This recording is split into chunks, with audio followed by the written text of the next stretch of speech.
ఎన్నో రోజులుగా homework, tea బిల్లుపై స్టడీ, అధికారుల నుంచి కుప్పలు తెప్పలుగా మెటీరియల్. ఇది టీ బిల్లుపై చర్చ సందర్భంగా స్పీచ్ కోసం సీఎం కిరణ్ గ్రౌండ్ వర్క్. చర్చ సందర్భంగా అన్నింటికీ సమాధానాలు చెబుతానన్న సీఎం ప్రసంగం చప్పగా సాగింది. చర్చను ఇలా ప్రారంభించారో లేదో అలా బిల్లును అడ్డంగా వ్యతిరేకించారు. అది మొదటి నుంచి చెబుతున్నదే అయినా ఎందుకు వ్యతిరేకిస్తున్నది చెప్పలేకపోయారు. జీవితంలో తాను మాట తప్పనంటూనే తెలంగాణ విషయంలో తనకెలాంటి అభ్యంతరాలు లేవంటూ గతంలో తాను చెప్పిన మాటలు మర్చిపోయారు. ఈ ఆంధ్రప్రదేశ్ పునర్వ్యవస్థీకరణ బిల్లు 2013 దీన్ని పూర్తిగా వ్యతిరేకిస్తున్నాను.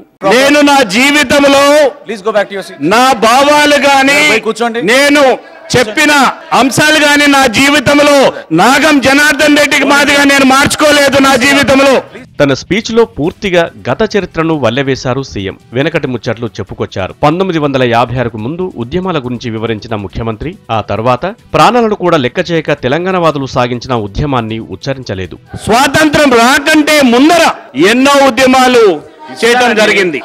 కాంగ్రెస్ కన్వెన్షన్, నాగ్పూర్, భాషా సంయుక్త రాష్ట్రాలు ఉండాలని, వీటిల్ని భారతదేశంలో అంతా కూడా ఉండాలని, ఇదే భాషా సంయుక్త రాష్ట్రాల్ని చేయాలని 1920లో వారు కాంగ్రెస్ పార్టీ నిర్ణయం తీసుకొని పెట్టడం జరిగింది.